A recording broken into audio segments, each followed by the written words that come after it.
Témoignage de René Mongin, 20 ans, employé, raflé le 2 mars 1943. Je suis arrivé à 9h à l'hôtel de ville. On m'a alors dit que je ne passerai la visite médicale qu'à 15h. On se baladait en ville en attendant notre tour. 300 jeunes avaient rendez-vous avec l'histoire en ce mois de mars. Il y a 71 ans, en 1943, les soldats allemands opéraient une série de rafles dans les rues de Nancy. Ces collégiens et lycéens participaient à une sortie commémorative retraçant ces événements dramatiques sur les lieux mêmes de leur déroulement. Les hommes en manteau de cuir ont ramassé nos cartes d'identité. Certains se sont réfugiés en vain dans les toilettes. Ils ont aussi raflé le jeune accordéoniste de l'orchestre, il avait 17 ans.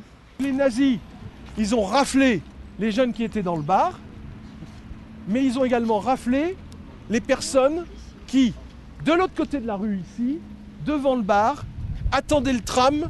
Le censeur des études a consigné les élèves au lycée Poincaré toute la journée. Il les a essayé de les protéger. Il les a enfermés ici. Le CPE, c'est-à-dire le surveillant général de l'époque, fait sortir les élèves seulement à 17h. Ils sont dispensés de cours pour le lendemain. 4 sont raflés. 3 arrêtés à la Viennoise, c'était l'étape 2, près de la place Carnot. Alors c'est Paul Aimé, 18 ans, Marcel Etienne, 17 ans, André Hans, 18 ans. Hommage aux personnes raflées, ce parcours mémoriel, organisé par l'Association des Amis de la Fondation pour la mémoire de la déportation et par l'amicale Mauthausen, a pour but également de marquer les esprits. Dans ces rues commerçantes et festives du centre-ville, il y a eu aussi des drames. C'est pour éviter que le jeune soit pour lui quelque chose de virtuel. Il faut que ça soit une lecture. Il faut que les murs parlent, il faut que la rue ait un sens à cette transmission. Parce que si le jeune reste et regarde son livre, c'est une bonne chose.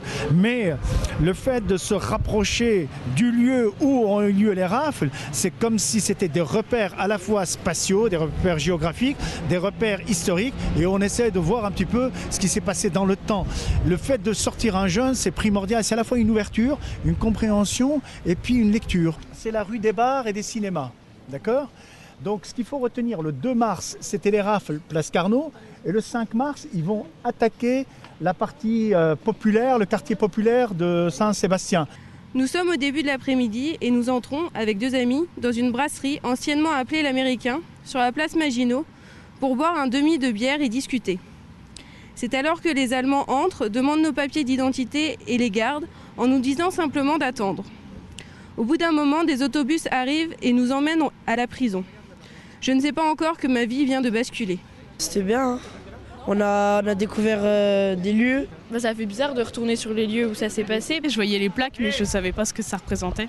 Déjà, c'est pour la culture personnelle et c'est bien d'apprendre ce qui s'est passé à Nancy quand même. C'est touchant, puisque nous, on ne l'a pas vécu et eux, ils l'ont vécu, donc on s'imagine comment c'était. C'est plus émouvant que de lire ça dans un livre. On ressent plus l'histoire et c'est plus intéressant. Les 2 et 5 mars 1943, 300 jeunes nancéiens sont arrêtés, 300, comme le nombre de collégiens et lycéens invités à cette commémoration. La moitié de ces raflés sera déportée au camp de concentration de Mauthausen. Seuls 88 en reviendront.